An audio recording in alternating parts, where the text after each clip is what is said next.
burning sage, vintage light bulb in the background. I'm a metalhead listening to the pretentious music. I'm hip. What's going on, guys? I'm Zeke Gaze and welcome to another episode of Metal Tales of Azerbaijan. In this series I'm talking about my personal experience with the underground metal scene of a small conservative country of the fallen Soviet Union, Azerbaijan. Today we're going to talk about what was the most promising metal band of Azerbaijan. A band that seemed to do everything right, yet did not make it to the international scene. This band's music was very unique. Their songs seemed to last infinitely, matching their name.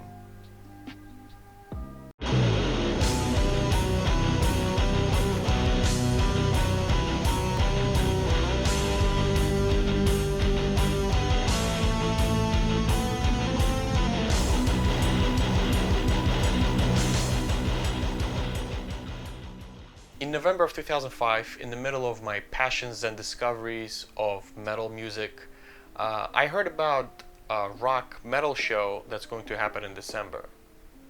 I was surprised because I couldn't even imagine that we even had rock or metal bands.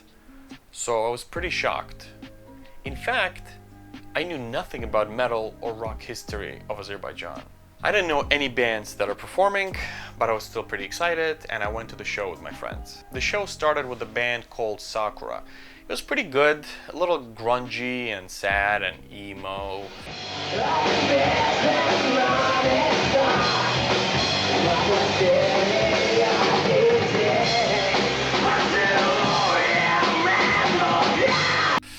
Not bad, but my heart desired darkness. The second band performing was called Sad Nose.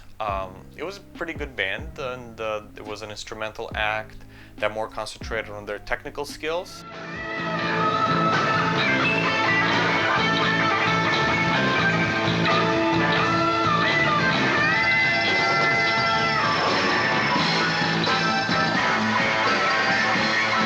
Pretty good. I was getting my dopamine and serotonin onto place, but my heart desired. So Sadness went off the stage. Next band started to prep.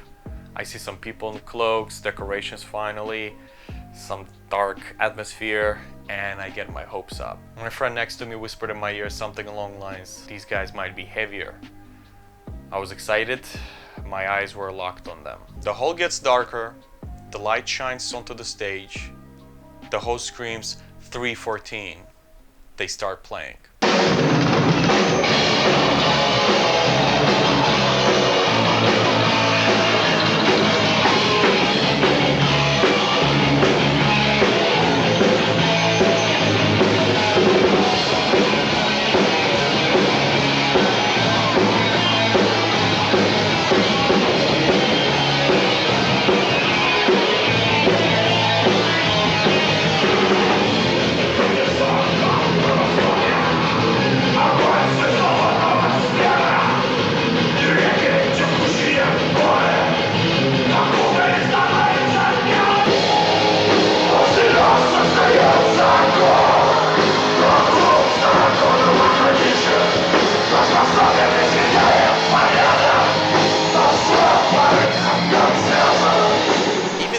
It wasn't black or death metal I was hoping for. It was very dark and heavy music with growling vocals, and I loved it. Their song Ikona became my favorite right away.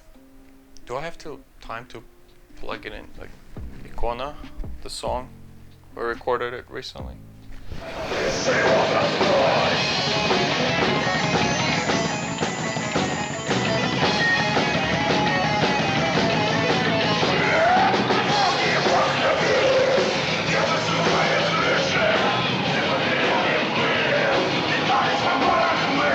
Even though the band's costumes were a bit cheesy, what I saw was an effort, an attempt at creating something and be creative. I'll never forget how the lead singer at some point in the show was talking to the audience and he said, "People say there's no rock in Azerbaijan," and everybody was like, "Boo." And then he says, "But there is metal in Azerbaijan."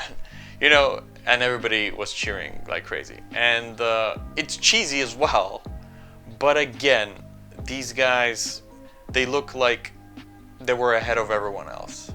And I loved the optimism and the fire that was exuding from these guys. The headliners of the show was a band called Fatal Nation, a very good new metal, thrash metal band. Maybe we'll talk about them in the future episodes. But at the time, my thoughts were with 314, and I kind of got obsessed with them. That December night was their first show. Or was it? The history of 314 started a lot earlier, in fact. There was a band called Dissonance that got disbanded even before they had a chance to perform. Two guys from the band, Max and Emin, whose nickname was Owl, decide to continue at musicianship, so they write a few more songs. They found a new singer and a drummer. After rehearsing for some time at home, they perform as a band Alma Mater. And then they perform a few more times, and the last time in 2002. You can even hear a first version of Icona here.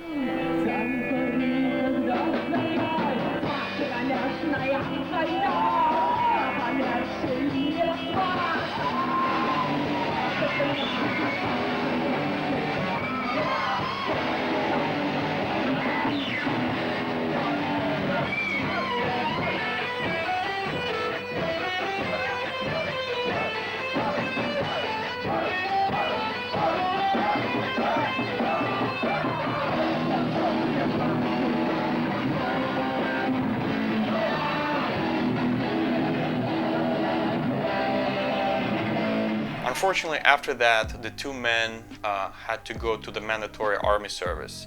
Each boy in Azerbaijan must go to the army at the age of 18. Unless he goes to college, then he does it after that. 2 years later, Max and Al come back from the army safely, but most importantly, with a lot of passion and new ideas. Previous singer and drummer move on to other things. Max and Al find new guitarist and a drummer. They start rehearsing once again. They get heavier, rework all material, rebrand themselves as 314, and a year later, on that cold December night, they shine for the first time. And I witness it. Back in 2005, I get pretty into 314. I tell all my friends about them in high school. 314 released their demo, and I was listening to it non-stop. My favorite songs were Icona,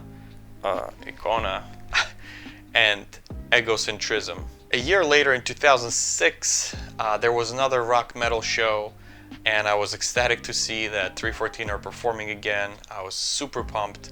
I went there with my friends, and I don't remember any other bands performing. I pretty much went there for 314. And that's us, me and my friends, tipsy, happy, and stupid at the same time, right after the show. We had a crappy show on national TV called Garage. It was pretty awful, but I don't know how 314 was able to get on there.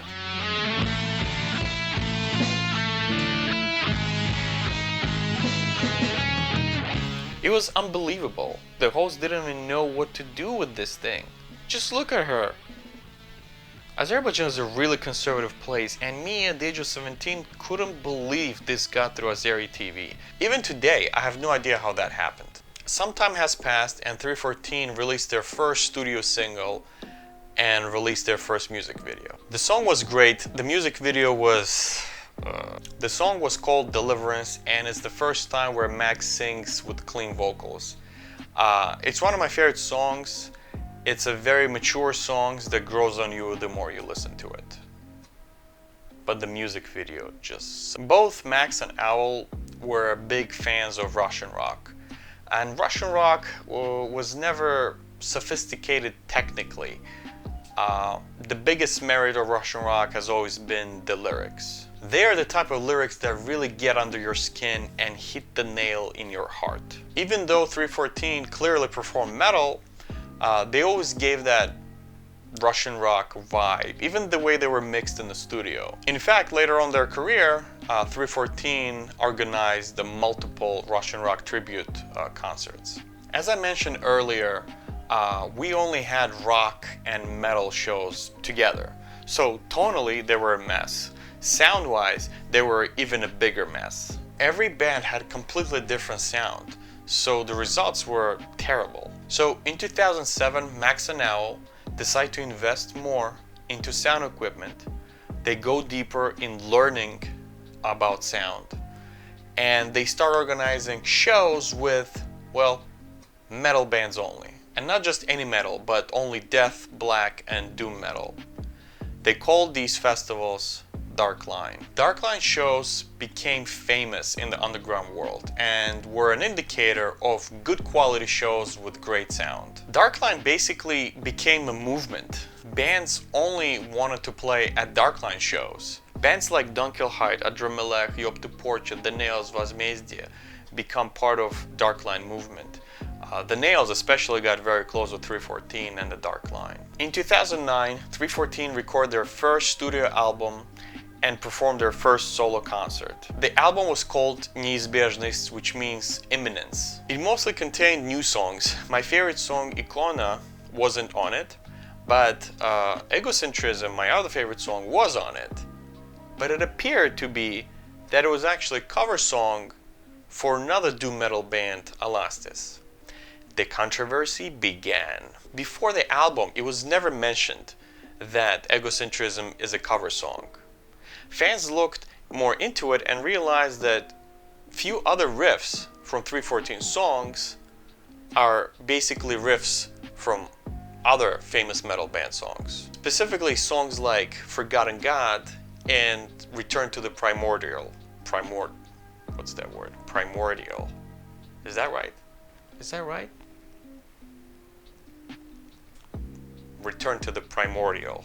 What the fuck? Fans speculated that that's the reason 314 didn't include those old songs into the album, because they were afraid that people will find out that they plagiarize stuff. Back in those days, there was a Azeri website with a forum where all the metalheads were hanging out. 314 posted a statement explaining that a lot of old songs indeed were inspired by the legends like Amon Amarth and Hypocrisy, and they did get carried away with paying the homage. As for Egocentrism, it became their official cover for Alastis. And though most of the old songs didn't make to the album does mention Amon Amarth and Hypocrisy as most influential bands. Fans were split up in two teams, one criticizing 314 for plagiarism, the other supporting them and respecting them for being honest and mature about it. But while the drama was occurring, 314 weren't stopping.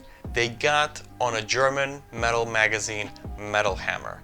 I mean, that was a really big deal. In 2010, 314 released another single, Backwards, and we're Onward. In 2010, 314 released another single, Onward and Back, and then they released two albums, one in 2012, one in 2014. Those albums got pretty good reception. They also came out with a few music videos that were pretty decent. 314 would also do some charity work. From some of their shows, they would donate all their money to the orphanage.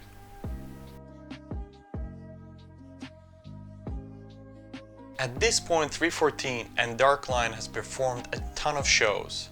Their CDs had small release in Azerbaijan and in Russia. And in general, 314 were well known among the metal scene in Azerbaijan. They were by many considered pioneers of metal, guarantee of top-notch sound, and the heaviest band of Azerbaijan. But what went wrong? Why 314 wasn't able to get to that next level despite the band's huge efforts and the serious commitment? A lot of bands back then did not take music seriously. For them, it was just a fun activity to hang out, get drunk, get laid. 314 were different. They were consistently fit and ready to perform in order to prosper. But again, what went wrong? The time where CDs were dying out and online streaming services hasn't been fully figured out yet, especially in Azerbaijan. The time when online networking was becoming more and more prevalent and playing constant shows was getting old. The huge transition in the music industry and the lack of internet knowledge didn't do them any good. Therefore, 314 became one of the biggest what-ifs in the metal scene of Azerbaijan. But of course, these are just my thoughts and speculations. In 2015, 314 got disbanded. Max immigrated to St. Petersburg, Russia, and from what we know, he just had enough of everything and decided to move on. But in St. Petersburg, Max actually found new musicians and formed a new band. And guess what did he call it? DarkLine. Music is great, check them out. 314 are disbanded, but they will always stay in my heart as the band that inspired me and gave me confidence to create music. Now, do you remember I mentioned the band The Nails that got pretty close with 314? Well, I'm the founder of The Nails, and irony works in mysterious ways sometimes.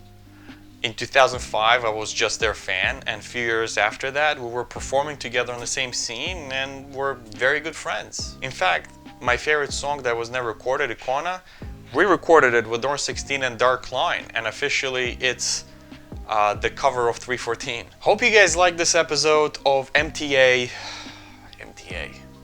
Wow. Metal Tales of Azerbaijan. See you guys in the next video.